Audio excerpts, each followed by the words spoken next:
So, Beukema is your last name? Yes. We're here today with Cornell Beukema. Right. And I'd like to start out with just some background information. You can tell me when you were born, where, what your parents did, and about your childhood. Okay, I was born May 5th, 1920 in Grand Haven. My dad and mother, my dad was a finisher. He worked at the piano factory at that particular time. My wife, or my mother, had done some clerking at Herbolzheimer's in Grand Rapids, and then also in Grand Haven at the Addison, turned out to be Addison Baltimore, was Addison's department store at that time. And so I went to school in Grand Haven. I graduated high school in Grand Haven in 1938. 1938. And I always had a ambition to go on to college and never did think that I wasn't going to college, even though when I got out of college, I got out of high school, I had less than probably about $50 saved up. So how was I going to school? I was going to have to work a year or so. Because my parents, we'd gone through the Depression, they didn't have any money. And I had a brother and a sister, an older brother and an older sister. My brother and sister had the same problem I did. My brother stayed out of school after he graduated from high school 3 years ahead of me, and he got a job, and then he went on to Michigan State. My sister graduated the same year after he did, but she got a scholarship. She went to Western State in Kalamazoo. And my brother took up he took up civil engineering at Michigan State, and this was my goal when I went.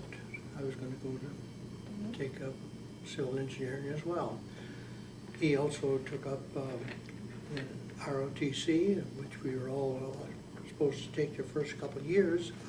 It was optional after the second year, so you could take it as a minor. He took it, and he went on to that. And then when I went to school in 1939, in 39 I enrolled in Michigan State, and I did take the 2 years of ROTC, and then I went on with, after the 2 years, I went on to take the advanced ROTC. I can tell you a lot of things about this later, but I'll go through the whole thing first here, if that's what you probably want.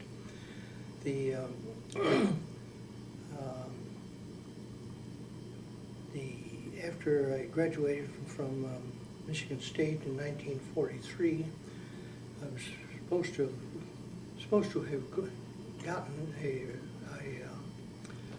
commission at that time, but they had changed the practice of, when my brother went through, he'd gone through a camp during the summertime, and by the time he graduated, he was commissioned with lieutenant. He got his first lieutenant commission right on graduation. By the time I came along, the government had changed their policy, and they started sending people to OCS camps. So right immediately after graduation, our group was sent to Camp McCoy, Wisconsin. This was sort of a boot camp. It was very demoralizing to all of us because we had gone through all of this business with ROTC. And so now we're supposed to go through OCS. That was in 1943 then? That was in 43, yes. And so we found that when we got to Camp McCoy, Wisconsin, that Michigan State College representatives, ROTC students, weren't the only college. I mean, they're from Texas A&M and from St. Louis. They're from all over the country, ROTC people. They're all waiting to go to some OCS. Well, after about 2 weeks or so at Camp McCoy, we got a call, and we were sent down to Camp Davis, North Carolina. And although I was Coast Artillery was working itself into anti-aircraft artillery as well. And so it was called an anti-aircraft artillery school at Camp Davis. And now we found out to our chagrin that instead of 13 weeks, which it was supposed to end, they changed to 15, and then they changed to 17 weeks. So here we had to go 17 more weeks to get our commission. But we found out that They even added another 2 weeks on because they weren't ready for us at Camp Davis. We went through the course in December 9th of 1943. I did get my commission. I graduated from the OCS. And I had picked my specialty as guns. We had a choice: guns, automatic weapons, or searchlights. I didn't get my specialty. They put me on searchlights. So I was sent up to Camp Edwards, Massachusetts. It's out on Cape Cod. And so I went to that place right shortly after Christmas of '43. And I was there a period of time until around February of '44. And I was sent to the engineer school at Fort Belvoir, Virginia. And it looked like I was going to be transferred from the anti-aircraft artillery searchlights to engineers, that's what it turned out to be. I was put in an engineer combat battalion after 6 weeks at the engineer school. I was sent back to Camp McCoy, Wisconsin, this time to the 76th Division, to engineer combat battalion located there at Camp McCoy. Okay, I spent the rest of the summer, and in August, let's see, I guess it was in, let me get the dates down here. Let's see here, I think it was August. No, it was in June. In June of that, 1944, I was delegated to take a cadre of 73 men and 3 officers down to Camp Rucker, Alabama, to begin the initiation of a new unit, the 1298th Engineer Combat Battalion. So I took the group down there. I was in charge of this group on the train, and we got down to Camp Rucker. That was the start of the 1298th. And I do have a complete history of the 1298th right here, in which I've done research on it along with another officer that comes with it. Now, bear in mind, all the way through my service here, I have pictures all the way through here. And okay, I was with the 1298th for a period of time, and incidentally, while I was at camp at Fort Belvoir, I got injured. I was injured by some carelessness of some other officer and throwing something, and I got hit in the head, and it caused headaches, and I got plagued by headaches from then on the rest of my service. Anyway, I'm back now. I'm down at Camp Rucker in the 1298th Combat Battalion, and I was sent to 2nd Army Mine School, where I took this course in mines and demolitions, and it was a very exciting school, and as you can imagine. And I went back to my unit again, and by this time I got promoted to first lieutenant. And I was there at my unit for a short period of time, and a black battalion from Trinidad, they had been searchlight battalion, was moved from Trinidad up to the Camp Rucker, and all these fellows here thought that they were going to get out of the service, and they were a very despondent group. As a matter of fact, they were quite ornery and troublesome. And so I was one of several of the fellows from Caucasian officers that were sent to take over this outfit. All of their officers were transferred out of their outfit, and so we took over their outfit. Well, it was quite a serious thing, and they did not like this at all. Yeah. Fortunately, the non-coms of that unit were real sharp fellows. They were called black fellows.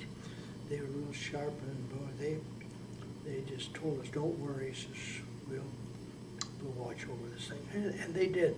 And so it worked out fine. But that was sort of short-lived, and then I got transferred into the 1015th Engineer Treadway Bridge Company. Treadway Bridge, they build bridges over waterways, floating pontoons more armored vehicles, tanks and the rest. So I was with them a short period of time, and during that time, I injured my left leg. It was a fire over here. I was in the day room at that particular time, and I noticed a fire outside, smoke outside. I stepped outside onto a porch, a rotten board, and I went through the board here. My leg bent the opposite direction from what you do. You don't just do this way. My foot lapped right up against my body this way here, pulled into this tendons right off at my knee. So I was sent to the hospital, and they gave me cortisone shots. And I wasn't in the hospital long at that time, but in order to get around, I'd have to constantly go back to the hospital and then give me more shots, okay. So I could keep on going. So I was with them for a while, and all this time I'm courting my girl that I wanted to marry, who was at Michigan State, and she happened to be a freshman when I met her when I was my senior year at college. Mm-hmm. And so anyway, we were going to get married. I proposed finally, and she accepted. I'd been proposing for a long time, but anyway, she finally accepted and seemed to be okay with her dad too. So I was polite, went to her dad. Anyway, so we're starting getting ready to go overseas. We had been wondering when we were going to go. I mean, so many of the people from our unit had been pulled out and been assigned and sent individually overseas. And so we were wondering, when are we going to go as a unit? And well, finally we get the orders, and so we start preparing for shipment out. We got all new, this was in the late summer of '44, and it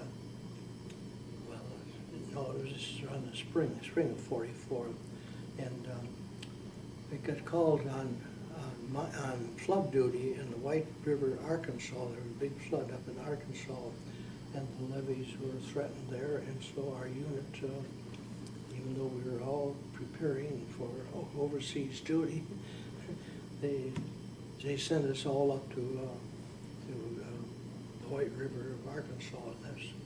And so I'm between the devil and the deep blue sea, because the date had been picked for my wedding, and here it's approaching that date, and I'm in Arkansas. How am I going to get home? Uh-huh. Well, it just so happened that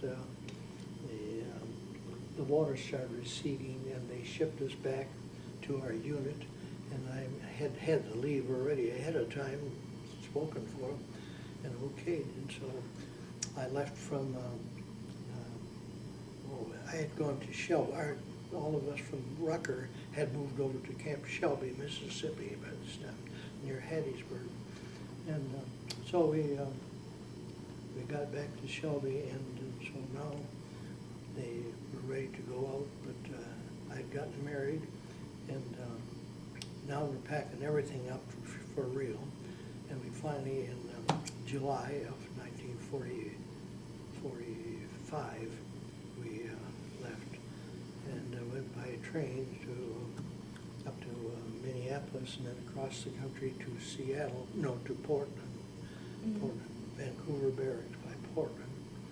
And from all this time now, I'm back with the 1298. This was my major assignment. And we went by ship from Portland over to Hawaii, and en route from Portland to Hawaii is when the first A-bomb was dropped August 6th. And being engineers who have worked with explosives and fully knowledgeable about this, especially myself, because having taught, and incidentally, I'd been called while I was back with the 1298 before we left. On 2 different occasions, I was called to teach the 2nd Army Mine School. So I taught several courses in mines and demolitions for the mine school, both at Rucker and as well as at Jackson, North Carolina. Mm-hmm. So South Carolina it is. So anyway, now we're at Hawaii, and we started loading our ships for the invasion of Japan. This was what we were told exactly. The officers were called together in a meeting, and we were notified where we were going to be landing, where the invasion was going to be in Japan. And we were just praying and hoping that the war would come to an end, that Japan would capitulate, because the two bombs had already been dropped. I mean, both at Hiroshima and also Nagasaki. Well, so our ships were loaded, our LST. We were going in, we joined a big convoy to heading for Japan. And we pulled out of Pearl Harbor on the day that was surrendered, the very day. And I pulled out of Pearl Harbor. We had out of Ford Island. We had docked, and we went overseas. We went through Cyclone, tremendous. You know, I can tell you all about these sort of things here. And we landed in. We were supposed to go to. We were going to go to Nagasaki. We found out later after it had been as a sea, and this captain of our ship refused to go into Nagasaki because there was no minesweeper, and he wasn't going to go in without a minesweeper ahead. So we went up to Sasebo, which is further up Kyushu, which was the major naval base for Japan of Kyushu. And we anchored there that night, and then went back. Now we picked up a minesweeper. We went into Nagasaki, and of course everybody was wondering what's going to happen. They're all going to be sterile, you know, we're never going to have any kids or anything like that. But so what? We're going to have to take it. We're in the Army. This is what we're going to have to do. We go in.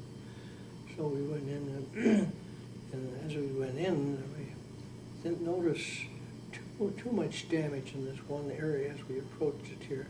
On the other side of the bay, the harbor, there was a lot of damage, terrific damage. But we landed on this little east side over here, and the brass started making arrangements as to where we were going to be quartered, and it ended up that we were quartered up the mountain, just a narrow road going up the mountain here, and there's a school. The school was in session at the time we got up there, and I can still see this situation there that interpreters told the superintendent or the principal, whatever he was, the school that we were going to take over his school, and so he gathered all the kids together in this one big room, and we stood around the back of the room there, smiling, you know, at them, they're looking at us, you know, and he, through the interpreter, we found out that he was explaining to them that we had won the war and that they were to be good to us and accept the fact that they were defeated. And this was a great school. And that they would continue their school in the caves, which were right behind the school, in the mountainside. There's a little ledge here, the mountain rose up right behind all these caves. And so their school was going to continue in there. And so we took over the school, and so we lived there, and we fixed it all up, and we made it very habitable. I mean, built our own little trains and things like that, and fixed it up, and we operated out of there. Anyway, I had many assignments while we were at Nagasaki. You'll see the pictures I've got here, and I was able to then get to a point to see what the destruction really was. I mean, it was fantastic. And by December, that was in September that we had landed there. And December, I was transferred up to Fukuoka, which is almost to the northern end of Kyushu. And I was assigned to an engineer construction battalion that was up there, and this unit had several jobs around the northern part of Kyushu, and they were working on an airfield that was being rebuilt, a Japanese airfield being rebuilt. Well, I was with that unit for a period of time, not too long, and I was, right about this time, the headaches started bothering me. And I was put into a general hospital, which the Army had already taken over a big insurance building, big multi-story building. And I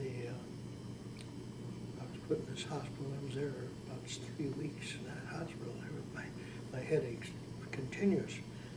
Finally went away, and I was discharged, and so I was reassigned to an engineer aviation battalion, which was the unit which was building the airport. They were in charge of building this, and I was appointed, first of all, as an assistant S3 who was working under the commanding officer of that engineer outfit, 1876 it was, and I finally got to the point that I was put in charge of the building, and so I had several different Army units working for me, and also contractors, Japanese contractors, plus we had a huge civilian force which was run from the Japanese pool that the government had worked up, the U.S. government had worked up with the Japanese government. Mm-hmm. So I was with that outfit with the aviation battalion for some time, and I was then transferred to, I was suddenly given an R&R, and the fellow who was the officer who was in charge of the group, which was over all of the units in this portion of Japan, had to go up to MacArthur's headquarters, because there was some scuttlebutt that the group headquarters was going to be disbanding here, and so he was going to go up to check this out here, and he wanted to give me R&R because he knew the job I'd been doing, and he thought I deserved some rest and relaxation. So he and I went up by train up to Tokyo and Yokohama, mm-hmm. and that was quite an experience. And we went in and to the headquarters there, and he got his business done while I waited. And he came out, found out that we weren't going to be disbanding just yet, and so he says, well, he says, we got a whole week here. He says, you're on your own, he told me.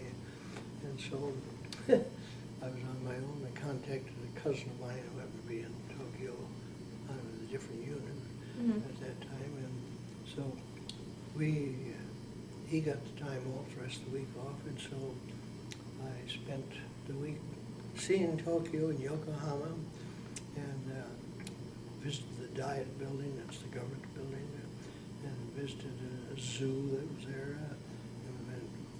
I've been to Yokohama. I went to the Mount, what's the mount there? Oh, crap. I always want to say Vesuvius, but it isn't Vesuvius, we know that for sure. And it's that major mountain that's in Japan.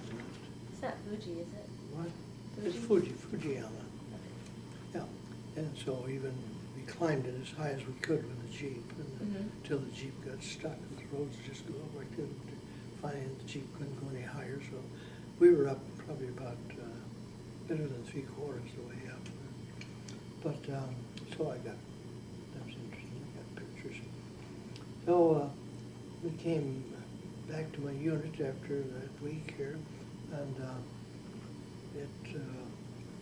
I was assigned to this group headquarters that this commanding officer had been with, and I was assigned as the S3 of the office of the group headquarters, and I eventually became executive officer of the group, mm-hmm. and we were quartered in the millionaire's mansion of Ishibashi, who is the head of who was then and still is, I mean, the family is the head of the Bridgestone Tire and Rubber Company.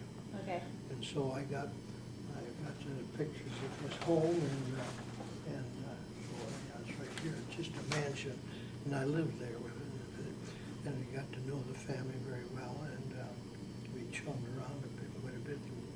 And so it, not long after staying there, I got orders that I had enough points to get out of the service, and so it was in July, I boarded a ship at Yokohama and headed back to Seattle.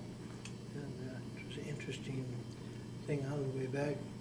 We crossed the international date line actually on July 4th. The sailors on the boat, on the ship, figured they were entitled to 2 holidays because there were twice. It was July 4th twice, so they wanted to try. But the captain, even though I know it was July 4th, and as everybody on the ship was July 4th, when they put out a bulletin, which they gave us at the final, when we left to go leave the ship, they plotted it out, and he states down here that we crossed it on July 5th, which was not right. And even his plotting, and the plotting that they've got here,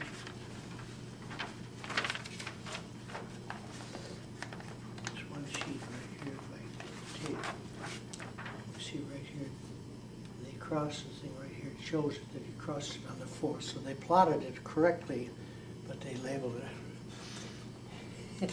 They purposely did it that way. Well, the sailors were so mad, they said, don't worry. They told us, they said, we're slowing this ship down. And he actually admits at the end here, or tells about the fact that, he didn't, not the fact that that was the reason why, but that the ship was going at such and such slower speed, but he says we made up for it by going such excessive speed the last couple of days to make up for it. So, but it was a little interesting thing. So from Seattle, Fort Lewis, we spent one night there in Washington, and then went to Sheridan, Illinois, and they got relieved from active duty, and I was going to be in the officer reserve, so I stayed with the officer reserve for 7 more years until 1953.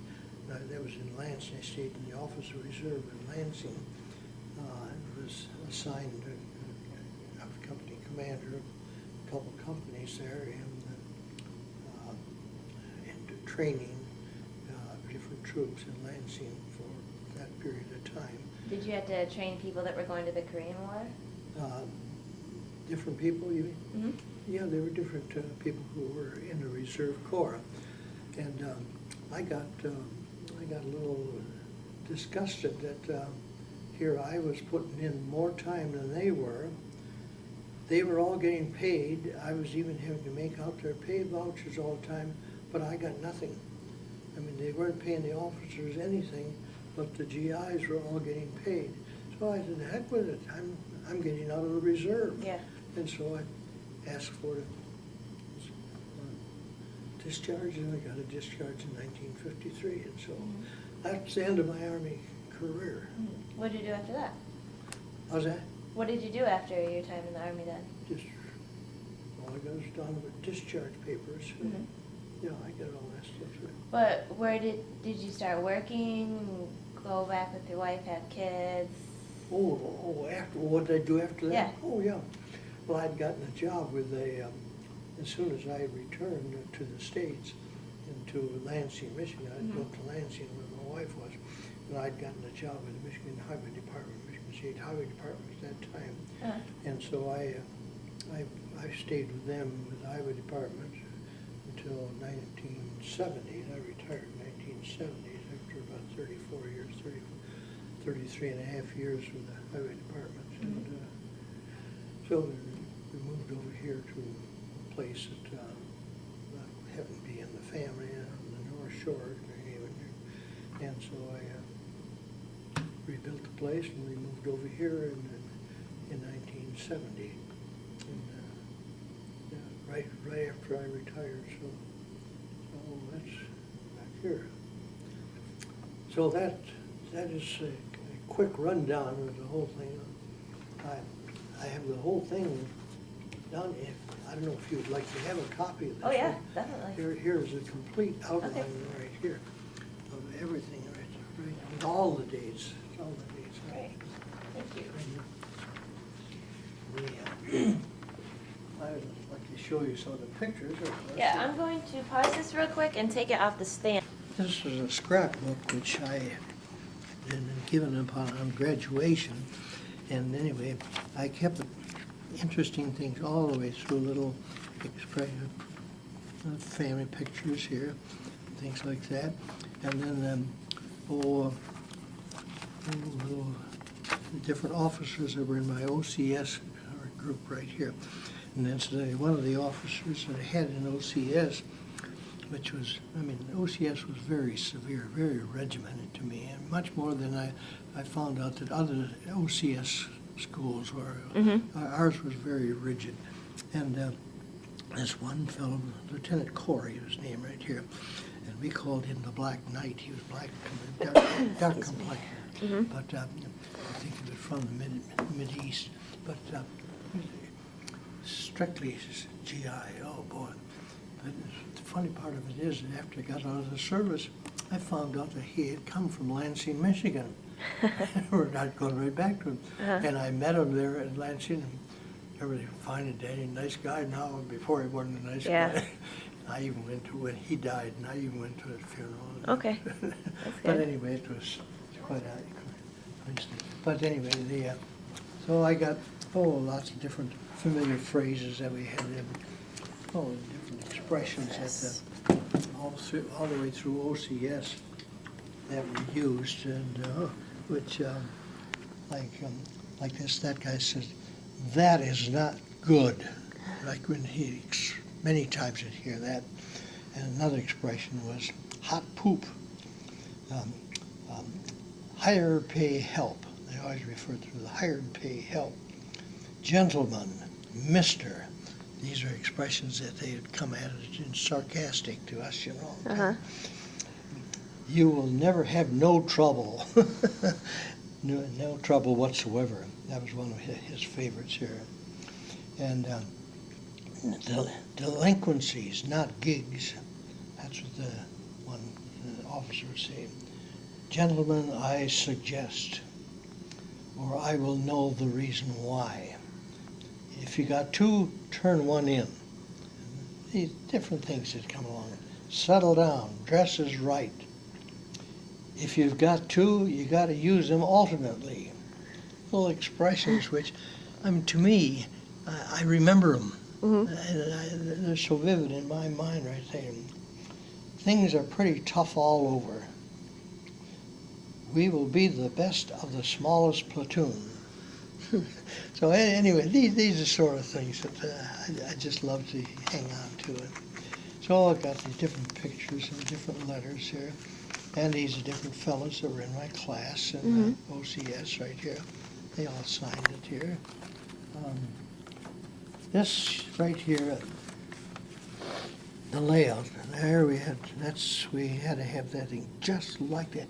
That could not be any change in it, or you got gigged. There's no change whatsoever.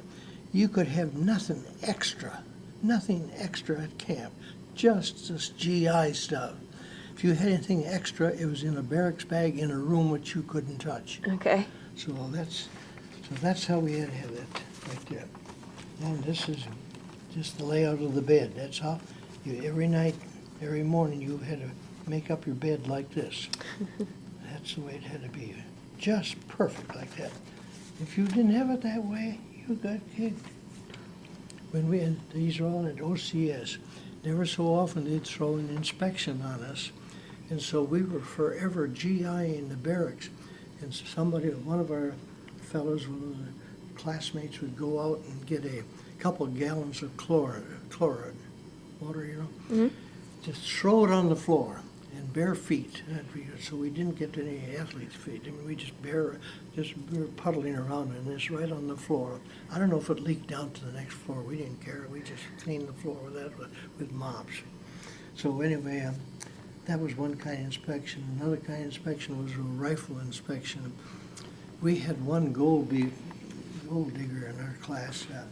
I mean, he was forever trying to get out from doing things. The guy's name was Alan, and we just got to a point where everybody detested him because he was gold bricking all the time, and he was taking off at nighttime, never around to do a GI the barracks.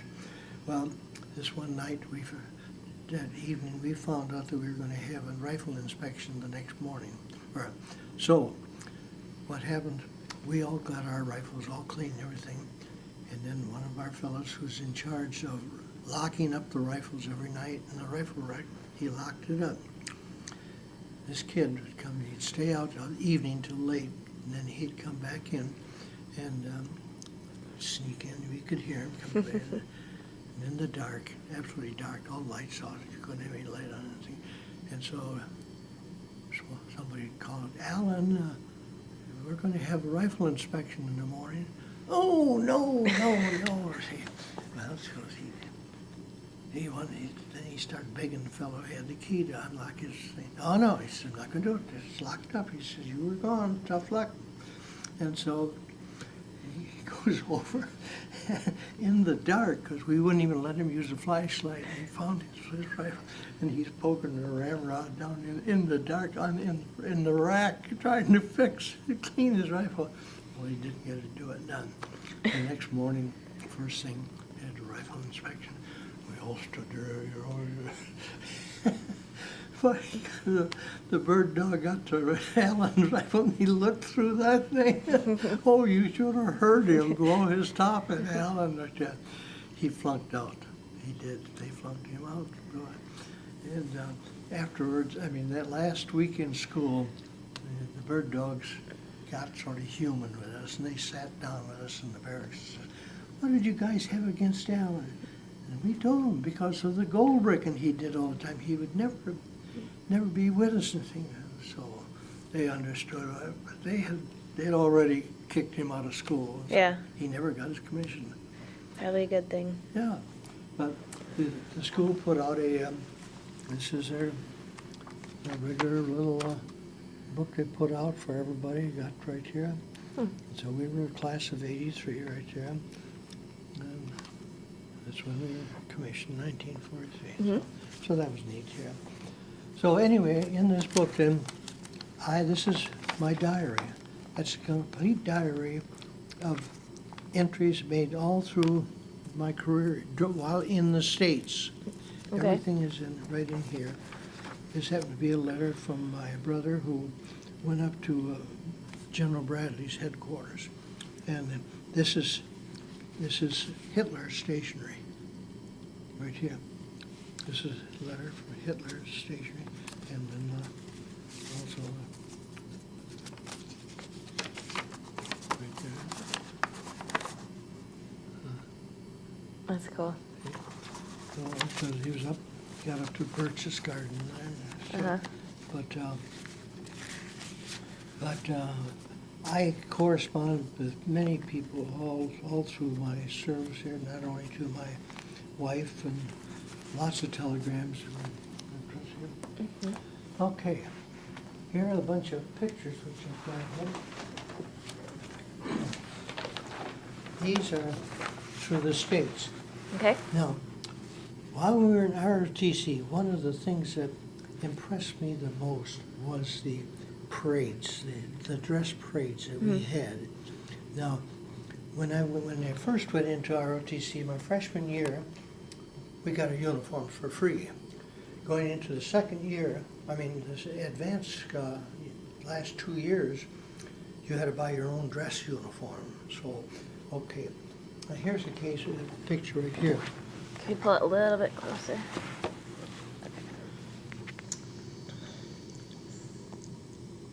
So what is this? All right. I worked in a girls' dorm. This is the girls' dorm. Now, all of us fellows right here had just gone through this parade. It was every Tuesday in spring term, every Tuesday afternoon. And as soon as the parade was over, the parade had passed in review, we hastened back, all these guys, we had to race back to the dorm because we had to go to work. So here's somebody that caught us, our pictures as we're racing up to the kitchen door can you see that? Yeah. Okay. Okay, there I am. That's you. Yeah. Well, this happened to be one of the newspaper pictures of the passing review of these parades that we had. Now, this, here we are. This is a picture of our regular uniform right here. Okay. Okay, our dress uniform is right here. Here we are in dress uniform. All of these guys here, these not these officers, but all these things here. We're all cadets here now. We're active duty, but we're right there. Now, we had a military ball, and I had a date with this one girl. Now, we got Sam Brown belts on there, and a big buckle in the front here. And I had a date with a gal who used to live in Grand Haven, and I knew her, and she was up at Michigan State at that time, too. I took her to the dance, and my buckle, she had a nice frilly dress, real pretty. Anyway, my buckle hooked onto her dress right here. Honestly, it was the most embarrassing thing. We couldn't get separated. It was ripped her dress, see? So she and I had the two of us, we had to dance and move outside of the dem hall where the dance was, right there. And here we are out in the dark trying to get disassembled. Well, that wasn't good either, out in the dark trying to do it. So, it was so embarrassing. We finally got it. It ripped her dress out, but in order to get apart, but we had to do it.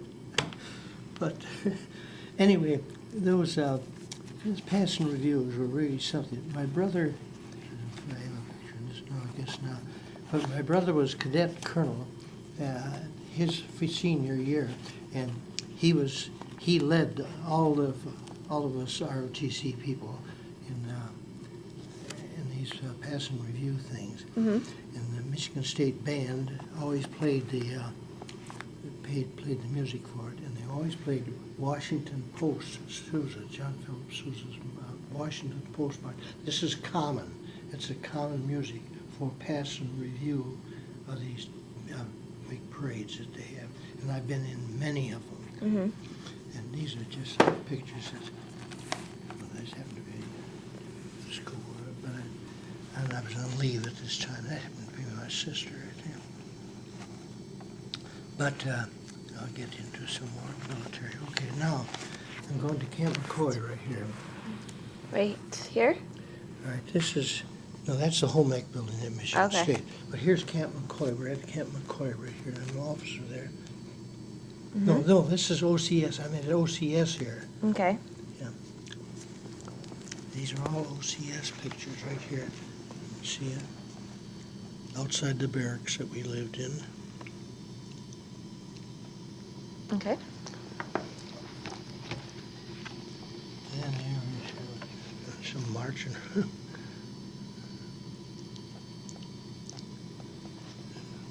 View of the camp from up far.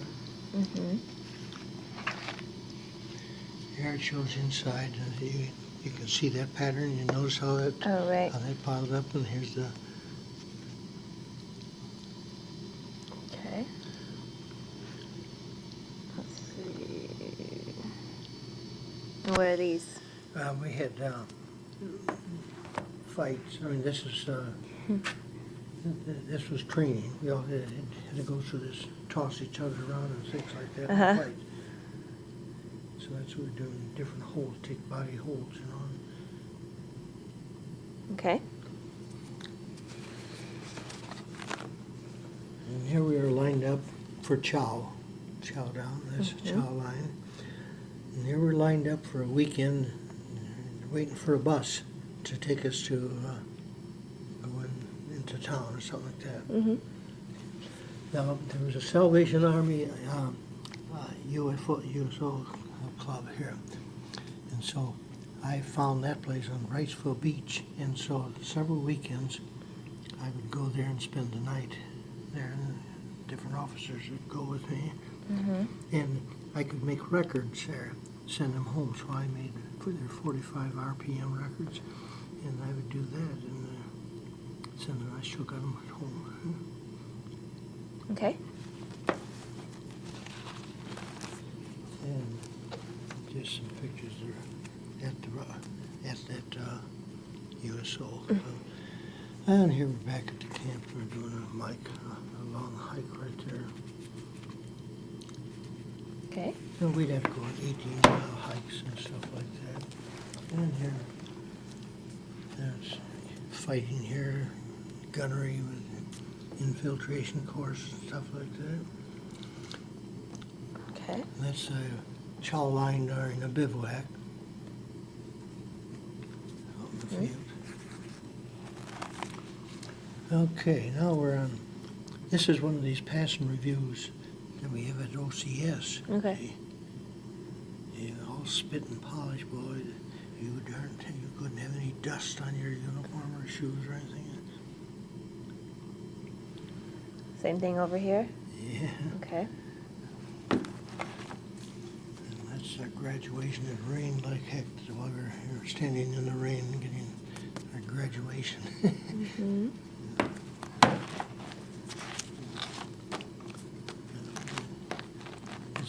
See, that happens to be at Camp Edwards, Massachusetts. And this is the kind of unit I worked with at one of these. I got to a point that this thing came in parts, and I got to a point I could put that thing together. You had to learn that thing enough, study enough to put it. It's a radar thing? Yeah, radar, big radar. Oh. Yeah, and so 268 radar it was called. And I was stationed, at Camp Edwards at one time. I was stationed on a golf course right near the Cape Cod, Massachusetts.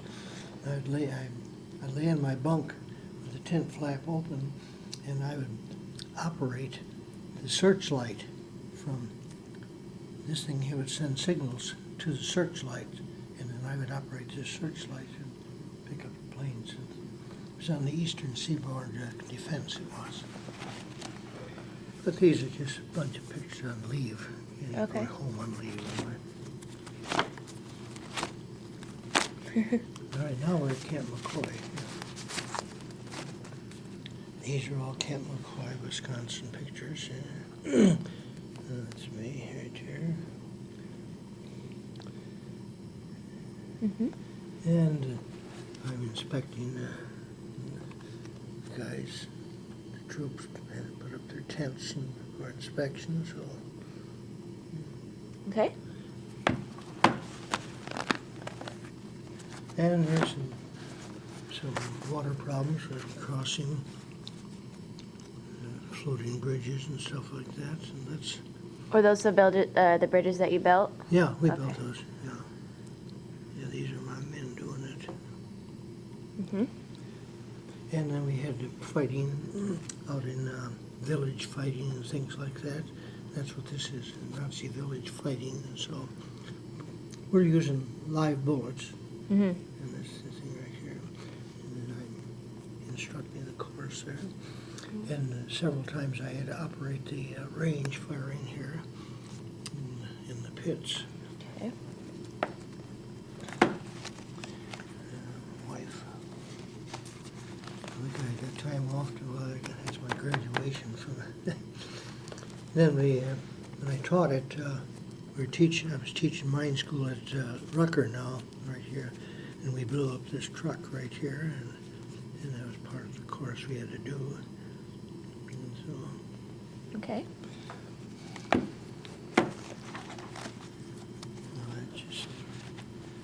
this was a visit to, I visited a friend, my cousin was in, this is, we're at Shelby right there. These are different officer friends of mine right here. And my mother and dad right over here. Mm-hmm. And we're at, now, this is when we're moving from Rucker to Shelby, and this is the barracks. That's where I'm going to be living, right? When I'm at Shelby right there. That's right there. These are in New Orleans.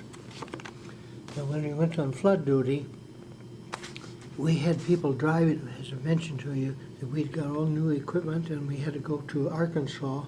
We had to take all this new equipment with us. We had people driving trucks that had never driven a truck before in their life.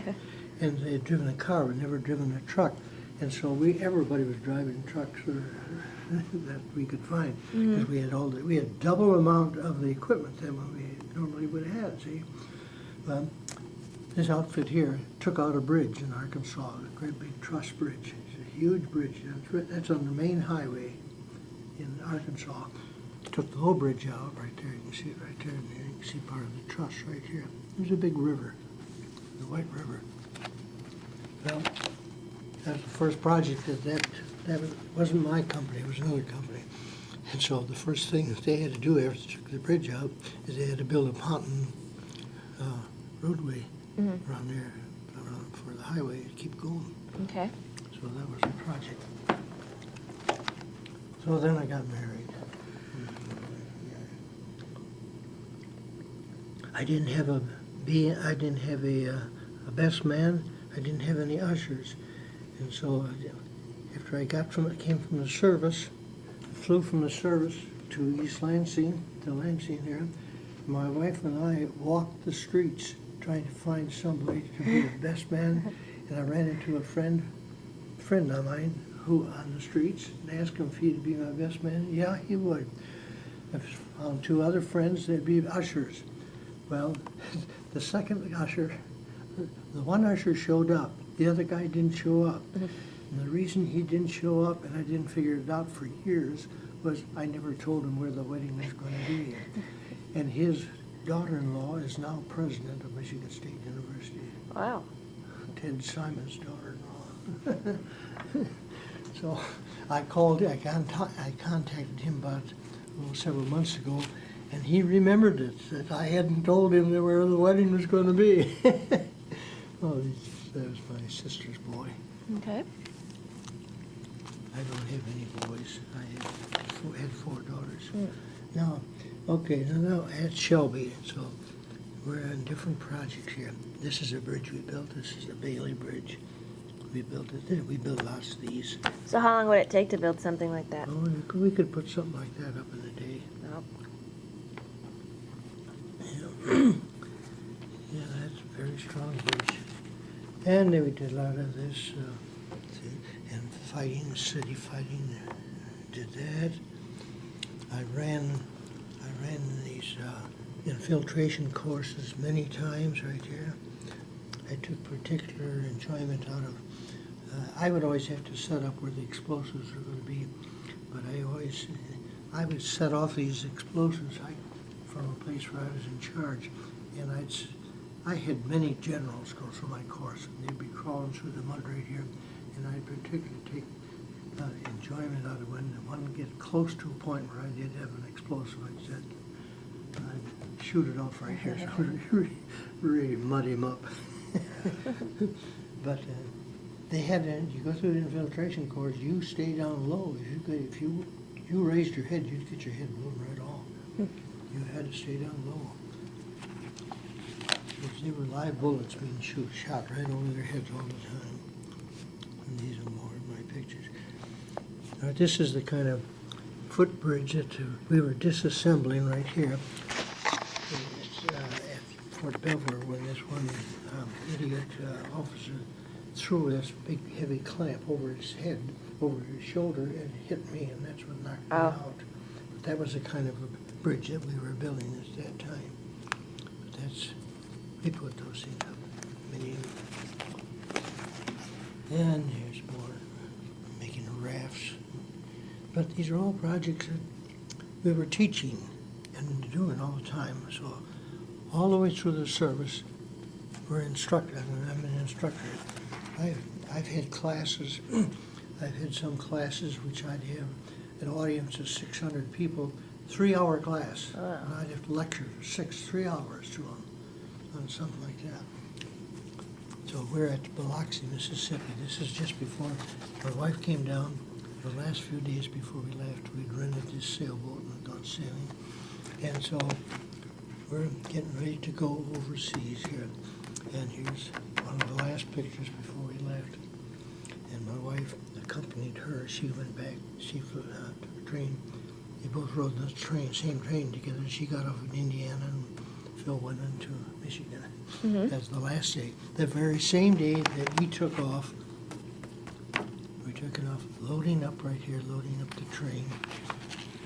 And here's all of our units right here. Here's my wife and myself, the last picture we took. We're loading up right here to go overseas. Now, en route,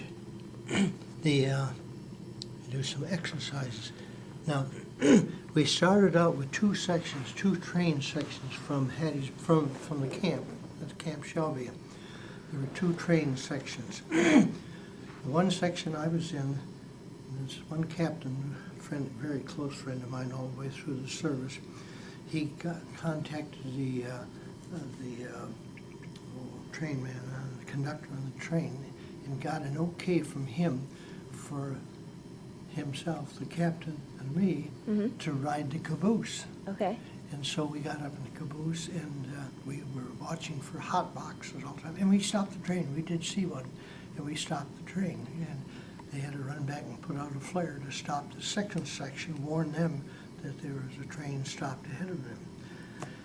We also got a chance, he also talked the conductor in to let us sit in the engine. So between the caboose and the engine, I rode about 800 miles with that. We got up to Minneapolis. Now, the big Hiawatha engine hitched up to both of these sections, so it's a big long train now. And so my friend, the captain, contacted the conductor there. He got an okay from them to ride in the engine, the Hiawatha engine. Now this is something not allowed. Yeah. See? So they warned us right here. I said, okay, it's okay. You come off and get on this side right here because the detective will be on this side over here. So they helped us all over here. And now run up there and climb up. The engineer will be ready to get you at the engine there and help you up. So we got up there, and so we had these nice seats right behind the engineer and the coalman right there. And what a ride it was. Just watching that speedometer go right up over 90 miles an hour, you know, and just watching him as he would. That train these are big steam engines, huge steam engines. And then the engineer told us, now he says, we're near the end of my run, which is at the end of Minnesota, because we're going all the way across Minnesota. He says, now you got to get out this side. He said, I'm going to slow down. And he said, and I'll tell you, he says, you get on this side right here, and you climb down the ladder there. And he says, I'll let you know when to jump. And he says, because I can't stop. We're not supposed to stop here. But he says, and I'll let you know. And you jump, and he says, and you run back. He said, the train was still rolling past you, but you run back. And he says, the conductor will be ready to catch you in the first car down there. And he says, and he'll pick you up right away. And this was really, this captain running like crazy. Sure enough, there was the conductor with his hand out, and he pulled us aboard. But what a drive that was. You made it. So that was quite a thrill of riding that engine, so I've often remembered that. These are the states that I covered, that I was in during my service. I covered every one of those states. Quite a few. Right there. And this picture here, these are all the routes. Every one of those is a train route. Okay. From going from one station to another. That's how much it's a regular spider web, the many movements that I made here. Okay. Okay, if we're done with that one, I'm gonna. Okay, go ahead. Okay, we left Portland in this one ship, and I was the last one aboard the ship because I was in charge of seeing that all the guys got on, and so I had to check everybody off, and so I was the last one to get on before the ship took off here. As a result, I got the lousiest bunk. It was right underneath a steam pipe, a bunk right up. Matter of fact, it was this close. When I laid down flat, it was that high above my body. Hot as heck. It was the summertime in July, and that steam pipe was hot. Well, no more was I gonna sleep there. Well, I found out that a lot of other guys had hot sleeping too. So all the way from Portland to Hawaii, I slept on deck, on top deck, with hundreds of other guys. So everybody was putting their blanket down and sleeping on deck. And you did not leave that few square feet that you had during the day to go to the bathroom or to go to eat, but you had your neighbor look after your place, and you took turns right away. But that's the way it was all the way through over to Hawaii.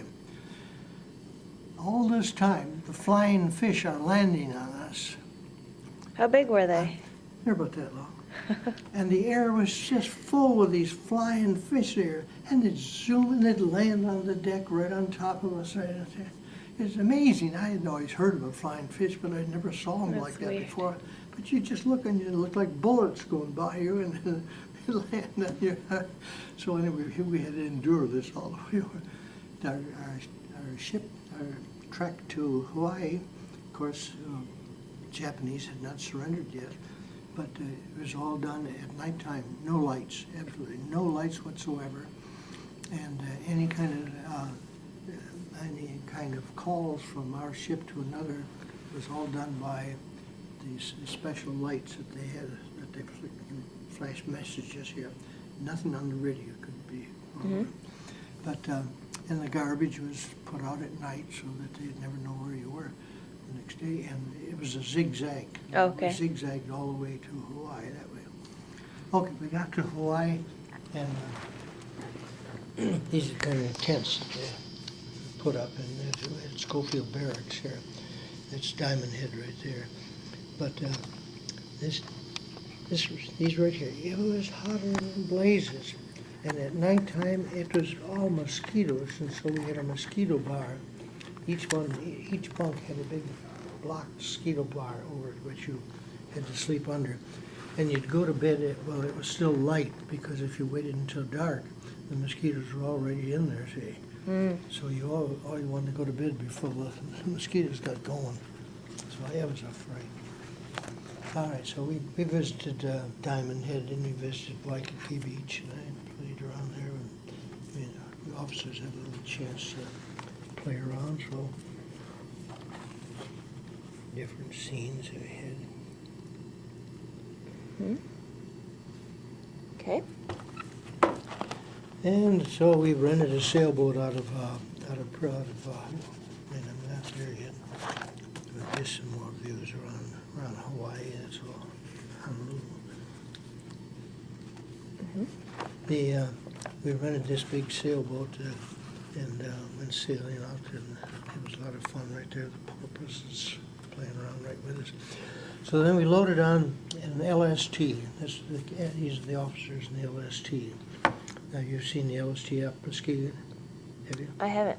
Oh, is it that big ship you mean? Yeah. Yeah. Yeah, that's the kind of ship. Ours is identical with that. Okay. And so here we are. We had 18, I think there were 18 ships, I believe it was, and had a destroyer escort. And this is one of the other ships right here. Now,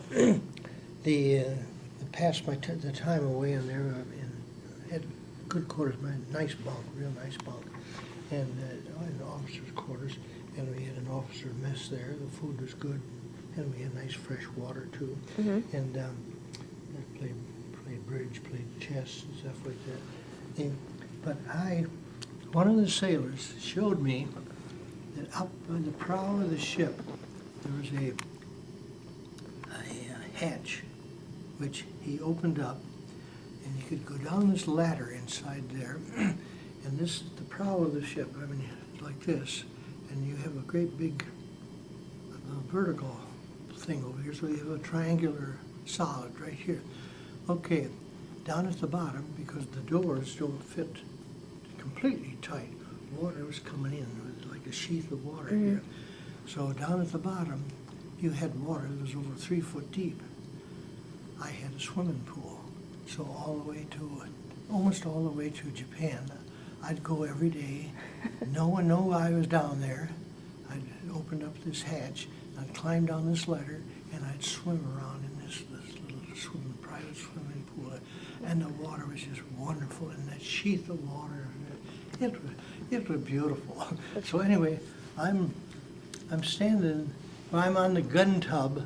There's a gun tub, ammunition tub, and the hatch was right below it. And that's where, right underneath that thing, was this hatch that I'd go down. So I'm right there alongside it, and that's where I'd go to and climb down the ladder and do my swimming. Okay. The guys we were loaded, and you can see fellows hanging up their laundry and stuff like this. We had a gunnery practice one time on the ship.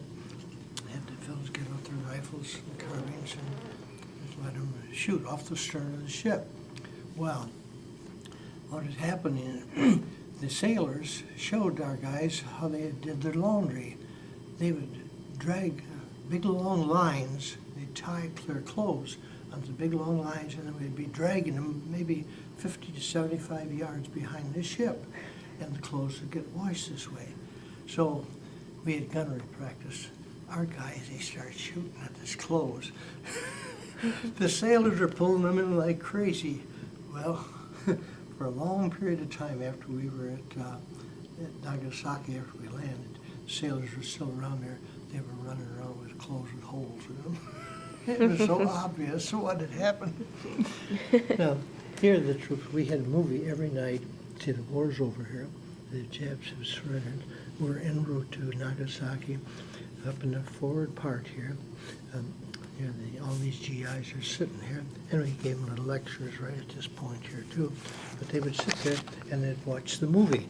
Okay, we'd exchange movies with other ships in the convoy. That's how we do.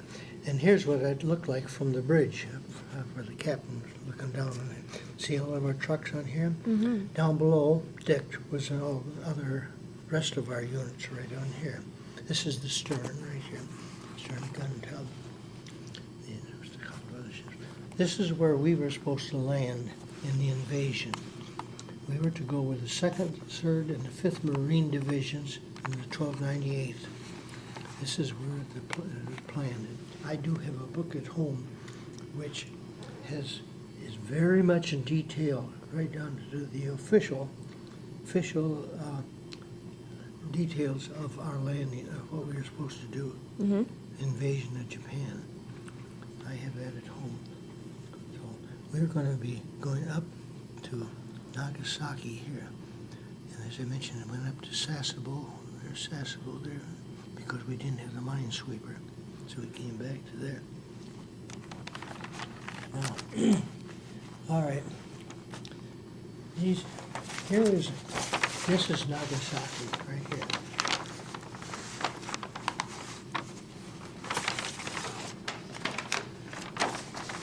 All right, we came in the harbor this way over here.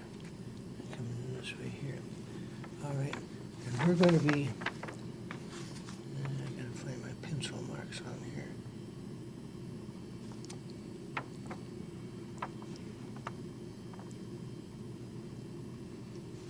Right there.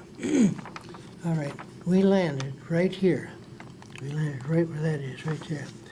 And there's a road right here, this 2-lane road, just two ruts going up here, up this mountain thing here, going on around like that.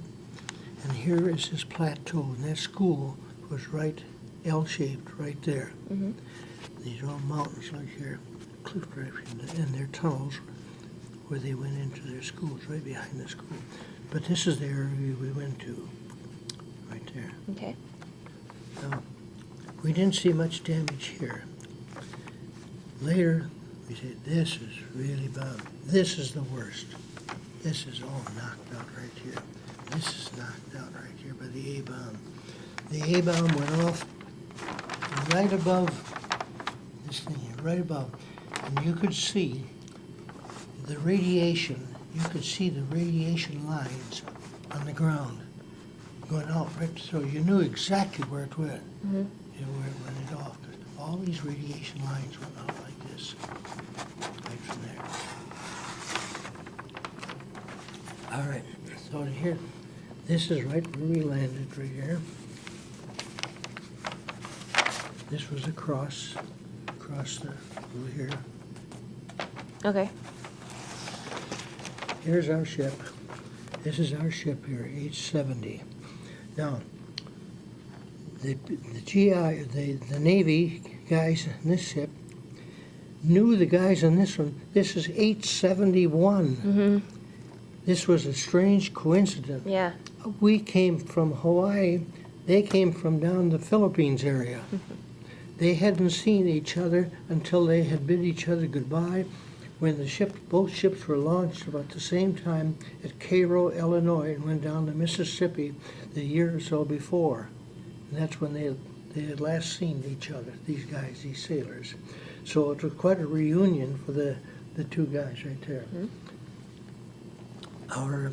Our commanding officer of our outfit had smuggled some booze, and he had lost it.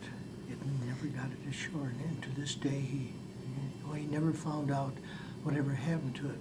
Well, Somebody probably stole it and drank it. The GIs had found it out, and they emptied the grease guns on the wrecker, and the bottles just fit into every one of the grease gun containers right here, and that's how the booze got across. I didn't smuggle, but I took a case. I visited the Dole pineapple plant in Hawaii when we were there in Honolulu, and I bought a case of pineapple juice. And so I had pineapple juice for a long time in Nagasaki. These are some pictures right downtown, right after on the street right here. Mm-hmm. Well, this is that school right here. Here's the school, and that's that plateau. See, now you can see all these things going around there. Those are little tents that we have put up, latrines. And so that's those latrines right along right there. We built it, and we built over here a little place for movies, that sort of thing, and lecture hall, and we had church in that place right there too. One night, I was sitting watching a movie, and I knew that this kid had this pet aboard. He had come up from the Philippines area, from the South Seas, and he had a pet monkey. He had been attached to our outfit, this fellow had. And so I'm sitting there watching this movie here, and all at once, these claws, things, it landed on my shoulder and came around my neck like that. And I let out a scream. It was that monkey, and it was the GIs. They thought that was the greatest thing, get it down an officer, anything you can do to an officer. But there I was, they turned the lights on right away, and here's this monkey just clinging on to me. Gee, how would you feel, boy? I'd be mad. Sort of scary. Yeah. Then there was one night another night when we were watching the movie, and everything was going on fine, and all at once the movie stopped, and the guy had projected this. He was mad at all, he swore, and they turned the lights on. He said, and they turned the lights on, and here was the whole film laying on the floor. It had never wound up right there. And the whole film. So he says, "That's it for tonight." And so then we had another night. Now the smell in Japan was terrible. The human excrement smell was all over. Just the air was just polluted with it. You could hardly stand it. Mm-hmm. And anyway, all around they'd have these rice paddies, these terraced little plateaus all around these mountaintops. They were all brick wall, stone walled up, and they'd flood all these things from high water up high, and then worked on down. So everything got flooded. These were rice paddies lands here. But at every single one of these rice paddy lands, the farmer would have a little cistern sort of thing, and they would collect all the human excrement from the city and haul it out every day.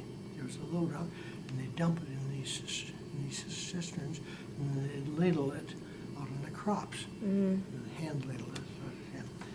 Well, anyway, this one night we were watching the movie, and all of us, we heard this real yelling up, and this GI had too much to drink, and instead of entering the camp coming from the bottom, he'd come returned to our road up above. And he fell down the thing, and he fell right into the cistern, which is right fairly close to our movie place right there. So you can imagine what that was the end of that movie for everybody too, because they thought it was so funny. Okay. These are just some more pictures in the pen. Mm-hmm. I went up to the mountain here, and I just wanted to, all around the mountains, I mean, let me tell you, the Japs had gun emplacements all around. I mean, it would have been suicide for the American forces to invade Japan, because the mountains were just loaded with these kind of gun emplaces. Uh-huh. And that, so I just happened to visit that, and tunnels all the way through the mountains, all over, just tunnels. And it showed the entrance to one of the tunnels. But I never realized how much tunneling could be done. These are just pictures. Now this is the picture. It was in Life magazine at one time. We drove that road many times. I've been in this area many times. What area is that? That's right downtown. It's right in here. Okay.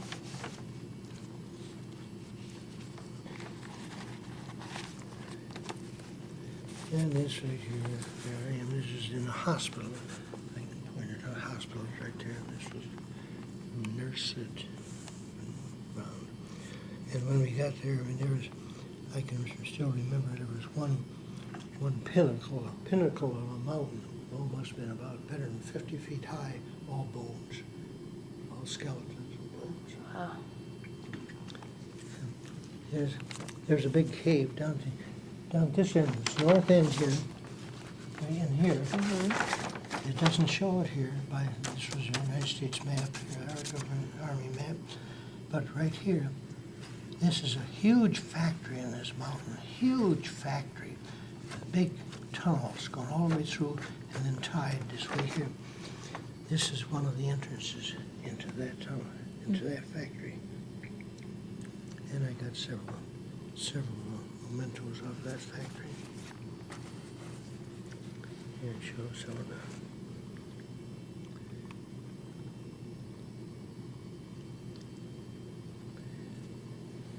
And this building right here, that unit right there, was a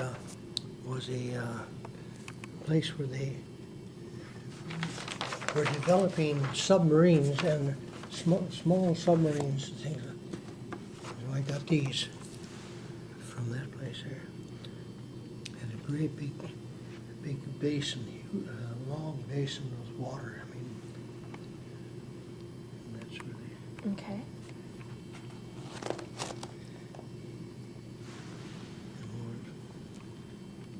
What are these? Well, this is a different factory than what was left in that factory. Uh-huh. And you can see the devastation there.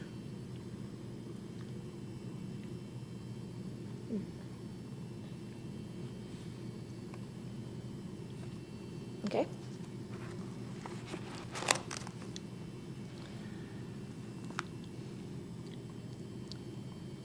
And this right here, this is what I mentioned with the bounding off, right above that. That's this right here. Okay. Yep. Okay. Now this picture appeared in Life magazine. Our guys set the head there. Mm-hmm. I mean, they didn't know it, but I mean, and we got there before Life magazine did. Set that thing up. Hmm. But he did find it laying in there.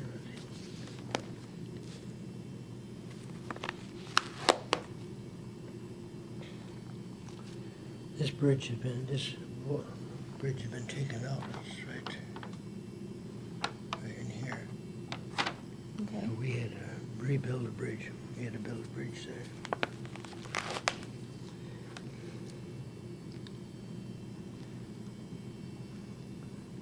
Mm-hmm. And these pictures here, up in here.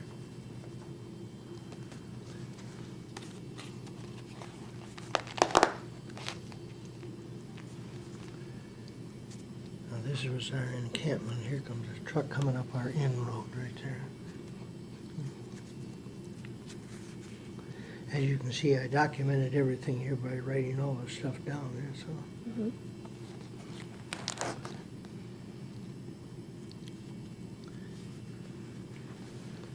And more of our encampment. Okay. My unit built the PX. We were building the PX there.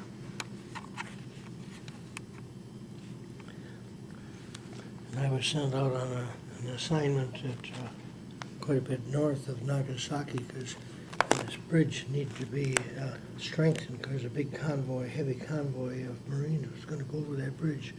So I take my troops out there, and this in a tidewater situation, it's close to the ocean, and we were working right up with water up to our armpits there, and working in that area. Lousy pictures.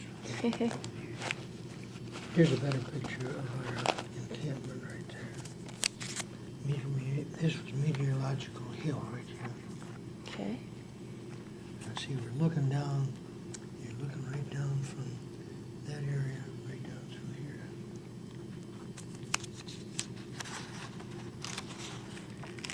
These are all my officers. This is all of us here outside of the school, the main entrance to the school. This fellow right here, he looked me up here a couple of years ago. He was still living. This fellow died, but he looked me up, and so he lives in Cincinnati, and we correspond and get together once in a while. Very nice guy. Mm-hmm. A couple of our officers right there. I'm in Tokyo here. Okay. It's yours truly. Mm-hmm. There are more pictures around by the camp. Now I'm up in Fukuoka area. And I drove these things once in a while. I get a chance to drive them. I'm serving, this is Christmas dinner at this outfit, and I asked to serve the mashed potatoes because every time I'd go through and I'd pass a mashed potato line, the GI would always like that, and it'd split all over the place. So I said, I'm going to get back at you, and so that's what I did. I served them right. Right now I'm in this aviation engineer outfit right here, 1876 outfit. I attended church whenever I could, and it was one time I went to church, and unbeknownst to me, the battalion was going to take a picture of the service right there. And so all these guys showed up. I mean, otherwise there's just a few of us in church, but here, all these guys are here so they could send a picture home to Mama, you know, or the wife. I'm sort of in the front, but I never knew that everybody's going to be showing up. Anyway, which is all right. But here's some pictures.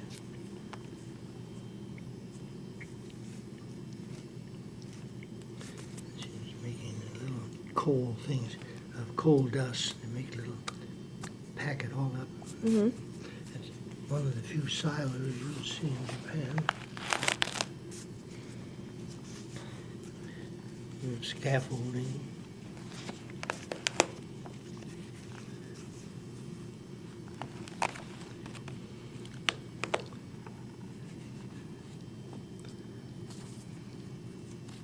There was a hospital right back there. It was in. There were a lot of this airfield that I was in charge of rebuilding. There were a lot of Japanese planes still scattered around that crashed there. It's very soft ground, and we had to build a ditch all the way around the field to try to drain the area because it was rice paddy land. That's what it was. So you can see some of the Japanese planes still there.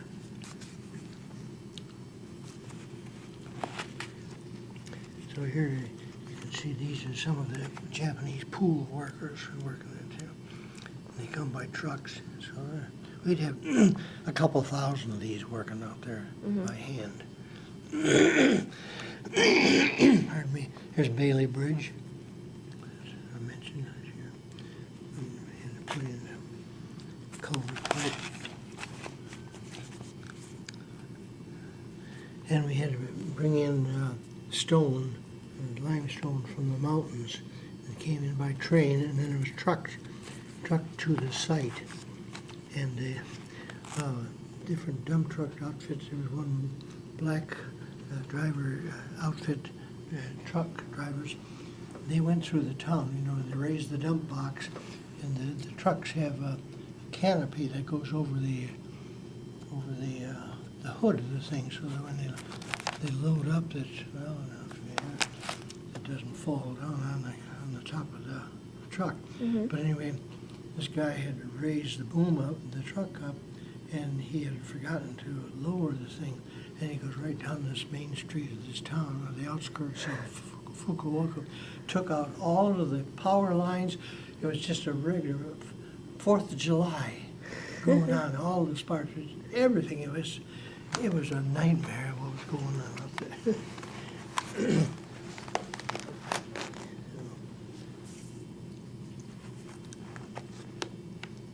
Yeah, see, there it is right there.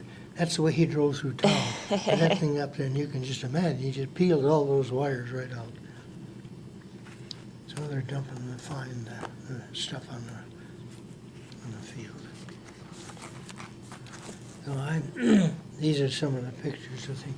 I happen to have the official photographs, that size here. They're on loan right now to Wally Ewing, who was writing something up, and I loaned him. I got about 10, 12 pictures of the whole area. Beautiful photographs. I mean, the aerial photographs. This was the field right here that we were rebuilding here. Okay. Okay, so this is MacArthur's headquarters here.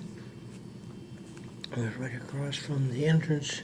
Right across from the Emperor's Palace is the entrance palace right there. Okay. And there's some scenes that took around it. The Diet building right there. This was my cousin, and he and his driver, they were climbing Mount Fuji with a Jeep. Uh-huh. Oh, and they had Easter sunrise service there at Meiji Bowl. It's a big bowl. So he and I went to the service, and here we are right here. A girl came, American girl who was in the service. She was attending, and so she came and stood by us. So she's right there. So that picture was in the Stars and Stripes magazine right there. Now I'm back at Kurumi, was where this. I'm staying at this guy's mansion, and I'll show you the pictures of it. This is this fellow at Bridgestone Tire and Rubber Company's place right here. Okay. And a swimming pool there, and so we had parties there all the time. And so this is the #1 servant here. He had made I'm in group now. The group used to be a brigade. The brigade was headed by a general. Mm-hmm. So when it downgraded to a group, it went to a colonel. Well, it was being downgraded because people were getting their points and leaving for the States, see. So my commander, he was a major, but he couldn't get me promoted. Promotions were frozen, so I couldn't get hired. But I became an executive group of this outfit. So, but she was the general. When the general took over this mansion here, the arrangement was there were 13 servants in this place here, and that Ishibashi said the arrangement was nobody touches those servants. Mm-hmm. And the thing is, most of the servants were Seventh-day Adventists. It was strange. There was a Seventh-day Adventist church just a block away, and they were attending that church. It was a real nice group. So he got real nice. And this #1 gal, I remember the first night I was there, she had noticed during the day that I had laid a little Bible on my by my headstand there, and so that night, that first night, she came up to me with a little Japanese Bible and a dictionary, interpreter like that. And she wanted to talk. She could just say a few Japanese, American words, English words, and I could say a few Japanese words. And she just wanted to discuss certain passages of the Bible. And it was the most interesting thing. I mean, I'm in bed there, and she just opens this up and questions this and questions that. It was really nice. I thought that was good. But this third picture, these are, here she is again right there. Number one is called Ichiban. So we call her Ichiban girl. And this is the second one commanded, real pretty girl, Niban. And they cried when I'm going to leave. I mean, but we had such a rapport there, family. They took us, the Ishibashis took us, we inherited their 3 cars, a Cadillac, a LaSalle, and a Buick. I mean, and big 7-passenger ones. And they took us across Kyushu one day on a tour just to see the other side of Kyushu. These are all Ishi. This is the family, his family, plus a Japanese. There's a French-Japanese family in here, but the pretty ones are all the Ishiban. Here's that number 1 girl here, and that's number 2 girl right there. But then these 3. No, she's French-Japanese. That's French-Japanese. This is Ichiban, Ichiban, Ichiban, Ichiban. So every Thursday night, they came over, and we invited them over for supper. They'd come over for supper. After supper, we'd have a movie, and this is in their house. Yeah. Their house, and then we'd have dancing in their house. So it was every Thursday night. These are just beautiful. Oh, they were just beautiful gowns. It's kimonos.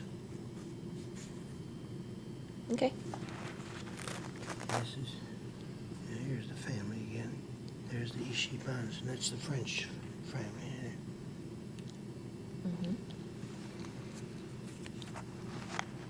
Okay, this is inside the house. I'm ready to leave right there. This is the last. This picture right here, this Ichiban, she did not like this picture because it represents them Japanese on the outside, She didn't like that picture. Okay. Now I'll show you this is Mr. Ichiban. This is a booklet that his architect put out, and so they interpreted the whole thing for me. This is the house right here. Oh, it's just beautiful mansion.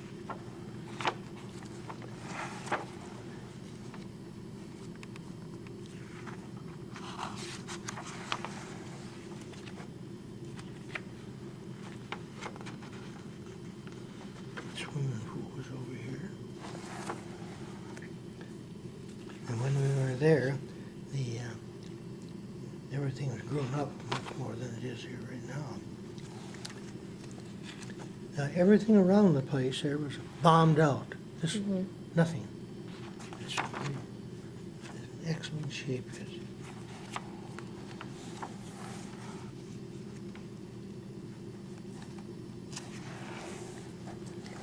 This is where we showed the movies in this entrance here.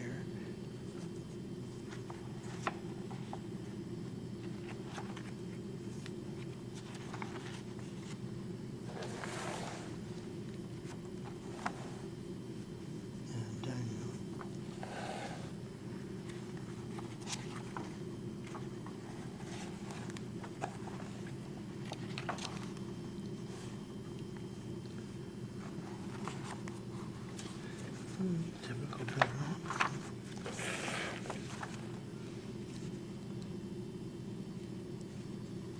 Isn't that neat? Yeah, it's very nice. So, that's that. Well, one last thing. Yep, I've got 25 minutes left on the tape. 25? That's all I've got, Bill. All right. Now, while I was in Japan, I got a letter from my wife. She was taking art at school, Uh-huh. her subjects, state, and she said, wanted me to see if I could locate and get hold of a few not prints, I forget what they're called, of the two most prominent Japanese artists, Hokusai and Hiroshige. Okay. And so I had found out what Hiroshige prints looked like. So I'm hunting all over to try to find them. And they're a real prize. So I was going down the street this one day in Fukuoka, past this one art store, and I saw in the window Hiroshige. This book here. Okay. So I got it, and I bought it.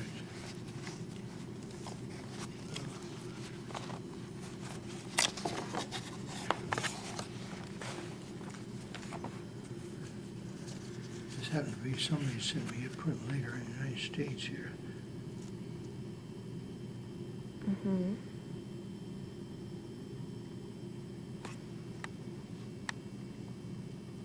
Yeah. But anyway, this is the series right here. Are these like watercolors then? Yeah. Okay. And they are just beautiful right here. So I went in there, the place, and the gal greeted me right there, and I said, "I want the Hiroshige."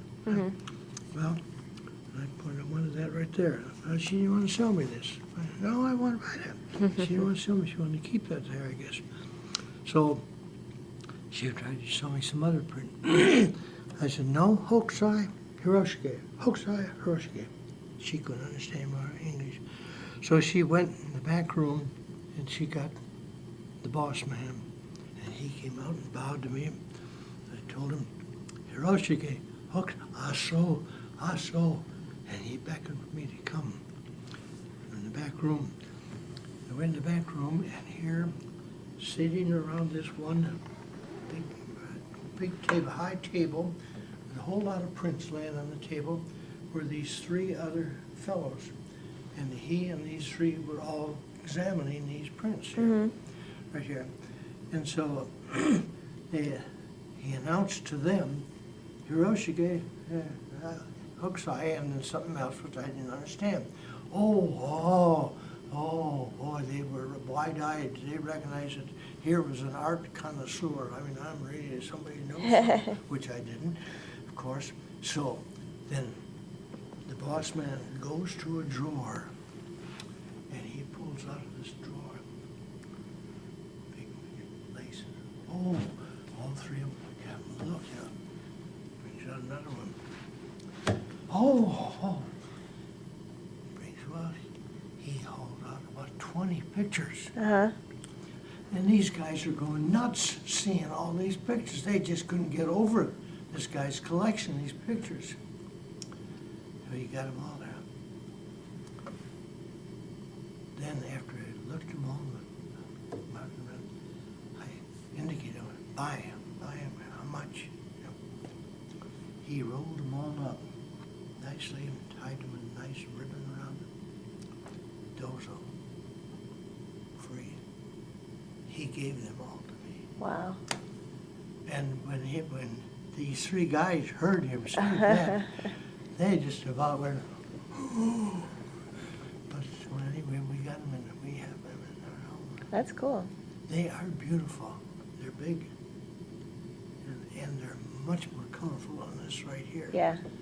And so but anyway, that was, and this is the color they are at home. That's it right there. Nice. See, that's a Hiroshige pen, right? These are all Hiroshige. Okay. So I have this one at home. I got this.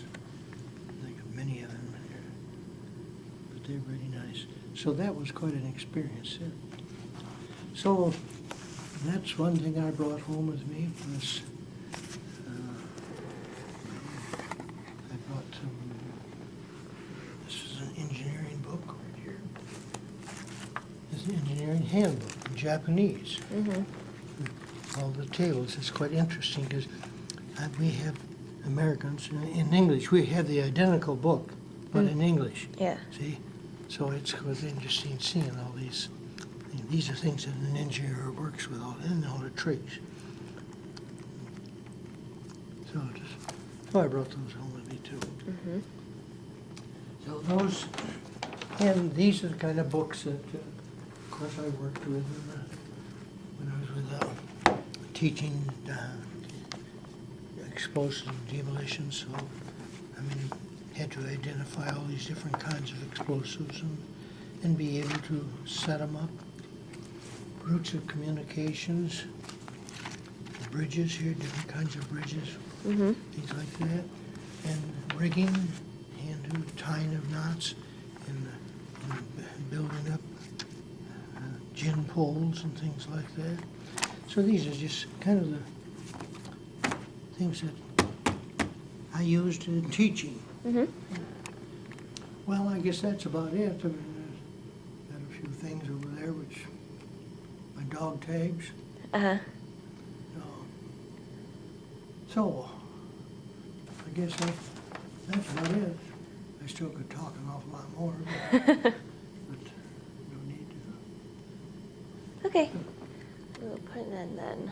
Types newspaper. First of all, this is a license tag, automobile license tag, Nagasaki. Mhm. Right there.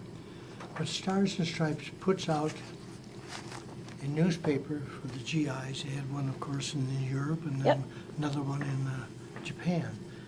I cut out all these cartoons that I would see in here. And so this is a collection of all these cartoons that I saw over the years. Wow. There's a whole year of these different cartoons. There's a real collection of them. Yeah, that's really cool. So I don't think anybody else has anything like this. I doubt it. You could probably get it published. Make it into a real book.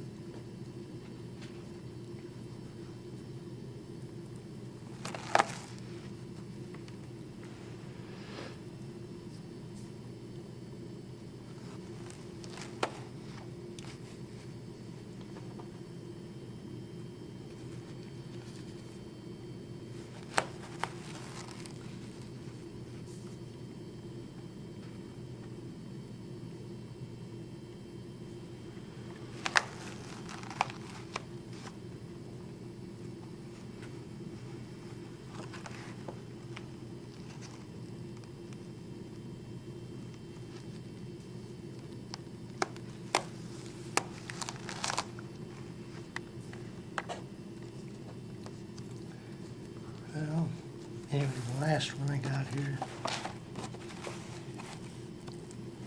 I figured is a fitting conclusion. Mm-hmm. Got a Japanese carrying the bag off the ship. He's carrying the barracks bags off the ship. That's nice. Okay.